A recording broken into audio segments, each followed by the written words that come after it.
क्योंकि देखिए हर एक चीज़ यूट्यूब में आप सीख नहीं सकते। अगर हर एक सिचुएशन को आप यूट्यूब से आप सीखना जाओगे, ठीक है, कि ऐसा होने से ऐसा करना पड़ेगा, वैसे करने से वैसे करना पड़ेगा। Reflex action macro. Hello guys, welcome to awesome tech rider. फिर से हाजिर और टेक्निकल वीडियो में। दोस्तों, मेरे कमेंट बॉक्स में एक भाई का कमेंट आया कि जब भी मैं बाइक लेके बाहर में निकलता हूँ तो थोड़ा कॉन्फिडेंस मेरा डाउन रहता है, थोड़ा नर्वस फील होता है जब अचानक से कोई व्हीकल मेरे सामने आ जाता है, या जब भी मैं कोई टर्निंग लेता हूँ उस वक्त अगर कोई व्हीकल आ जाता है तो मैं बहुत नर्वस हो जाता हूँ। ठीक है, तो देखिए ये बहुत नॉर्मल चीज़ है और ये ह्यूमन एक रिफ्लेक्स एक्शन है, नर्वस होना, पैनिक होना। लेकिन इस चीज़ के ऊपर आप कंट्रोल कर सकते हैं। ये वीडियो उनके लिए बहुत ज़्यादा इंपॉर्टेंट होने वाला है जो गाड़ी चलाना सीखना चाहते हैं और अभी हाल ही में चलाना सीख लिए हैं, तो और बेसिक लेवल में अभी है। ये वीडियो उनके लिए बहुत इंपॉर्टेंट होने वाला है क्योंकि बहुत कुछ आपको जानने को मिलेगा, बहुत प्रैक्टिकल चीज़ मैं आपको यहाँ पे बताने वाला हूँ। देखिए नॉर्मल केस में क्या होता है, जब भी कोई बाइक चलाना जब सीख रहा है, थोड़ा सीख लिया तो तुरंत वो समझ लेता है कि मैं पूरा सीख लिया, ठीक है, और वो तुरंत रोड पे उतर जाता है, भीड़ बाजार में निकल जाता है। लेकिन वहाँ पे जाके उसको समझ में आता है कि बहुत ऑकवर्ड सिचुएशन में वो फंस गया है, क्योंकि कुछ कुछ ऐसा सिचुएशन आ जाते हैं, आपको यू टर्न लेना है, इमीडिएट बैक आपको लेना है, आपको लेफ्ट टर्न लेना है, कहीं से कट करके आपको निकलना है। तो ये सब जगह में गाड़ी बैलेंस करना, फिर उसको ढंग से उसको संभालना बाइक को, ठीक है, आपसे हो नहीं पाता है। और उस सिचुएशन में जब आसपास के लोग जब आपको गाली देते हैं या कुछ बात जब सुना देते हैं तो आपको और भी ऑकवर्ड फील होता है और आप और भी पैनिक हो जाते हो। तो उस वक्त बाइक को संभालना और भी मुश्किल हो जाता है। तो आपको यहाँ पे करना क्या है, आपको अपने ऊपर धीरे धीरे लोड बढ़ाना है। ठीक है, मेरा कहने का मतलब क्या है, देखिए जब भी कोई बच्चा ABCD जब पढ़ने वो सीखता है, जब लिखने वो सीखता है, तो उसको स्टार्टिंग से ABCD लिखाना उसको चालू नहीं होता। ठीक है, ABCD में जो भी लाइन खींचना पड़ता है या कर्व लेना पड़ता है, पहले वो चीज़ उसको सिखाना पड़ता है।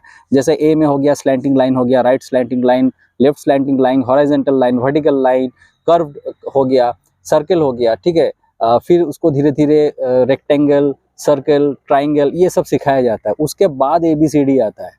ठीक है, इसका मतलब क्या है कि धीरे धीरे उसके ऊपर लोड बढ़ाया गया, स्टेप बाय स्टेप। तो बाइक भी कुछ ऐसा ही है, बाइक बोलिए या कार बोलिए, कुछ भी हो, ठीक, आप अपने ऊपर धीरे धीरे लोड बढ़ाइए। यहाँ पे लोड का मतलब है ट्रैफिक। अब यहाँ पे आपको करना क्या है, बाइक आप जब भी चलाने जब सीख रहे हैं स्टार्टिंग बेसिक में, सब वीडियो में आप सुने होंगे कि सुबह आप निकलिए, ट्रैफिक लेस रहता है।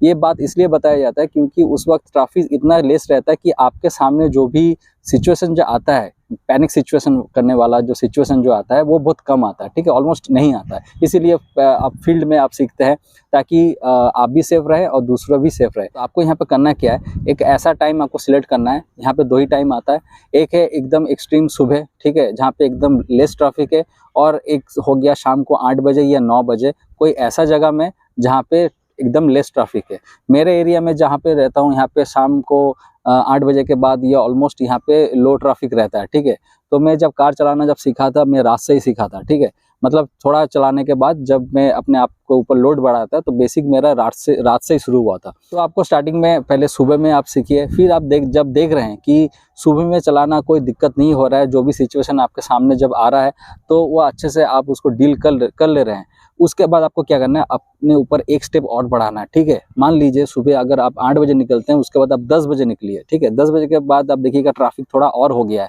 रोड के ऊपर, वहाँ पे आप चलाना प्रैक्टिस कीजिए। वहाँ पे क्या होगा, आपके पास और भी नए नए चीज़ आएगा, आपको टैकल करना होगा, और भी नया नया सिचुएशन आपके पास आएगा।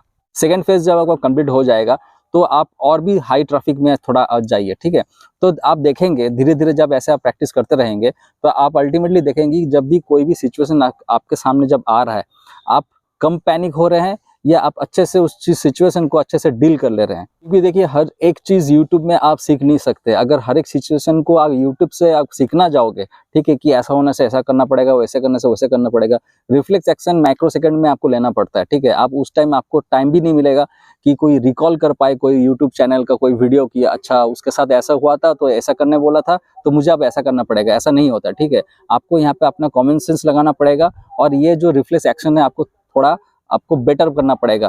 कैसा करना पड़ेगा, धीरे धीरे लोड बढ़ा के। जब धीरे धीरे आप हैबिचुएट हो जाएंगे तो होगा क्या, कोई भी जब सिचुएशन आपके सामने आएगा तुरंत आपका रिफ्लेक्स एक्शन आपका एक्शन बन जाएगा। ठीक है, कहने का मतलब ये है, मान लीजिए कोई भी स्विच जब रहता है घर का, नीचे दबाने से ऑन होता है, ऊपर करने से ऑफ रहता है, लेकिन उसी स्विच को अगर आप हॉरिजॉन्टल पोजीशन में लगा देते हैं अचानक से, तो आप देखेंगे आप उसको ऑपरेट करने में आपको दिक्कत हो रहा है, आप जाकर उसी स्विच को ऊपर नीचे कर रहे हैं, लेकिन वो तो ऐसा होगा नहीं क्योंकि वो हॉरिजॉन्टल में लग गया है। आपका लेफ्ट राइट में आपका ऑन ऑफ होगा, लेकिन लेफ्ट राइट में ऑन ऑफ करते करते एक ऐसा टाइम आ जाएगा कि उसी स्विच को आप कभी भी वहां पे जब आपका हाथ जाएगा आप उसको लेफ्ट राइट ही करोगे, उसको ऊपर नीचे नहीं करोगे। तो ये भी जो रिफ्लेक्स एक्शन है, आप अपना एक्शन बना लो, ठीक है। कोई भी सिचुएशन जब आएगा तो आप अपने आप वो चीज आ जाएगा आपके पास कि अच्छा ऐसा सिचुएशन आया, मुझे ऐसा करना पड़ेगा, ये आपको सोचना नहीं पड़ेगा, ठीक है, ऑटोमेटिकली हो जाएगा वो। आई होप दोस्तों जो भाई लोग अभी सीख रहे हैं बाइक चलाना और सीखना चाहते हैं, उनके लिए ये जो इन्फॉर्मेशन है थोड़ा हेल्पफुल लगा होगा आई थिंक। तो प्लीज मेरे इस चैनल ऑसम टेक राइडर को सब्सक्राइब कर लीजिए। एक प्लेलिस्ट बना कर रखा हूँ बाइक लर्निंग के ऊपर, वहाँ पे डिफरेंट टाइप को आपको वीडियो मिल जाएगा बाइक लर्निंग के ऊपर, और बहुत आसान तरीके से मैं समझाने का कोशिश किया हूँ, वहाँ पे भी आप फॉलो कर सकते हैं। वीडियो को यहीं पे खत्म करते हैं। Thanks for watching awesome tech rider and keep watching awesome tech rider.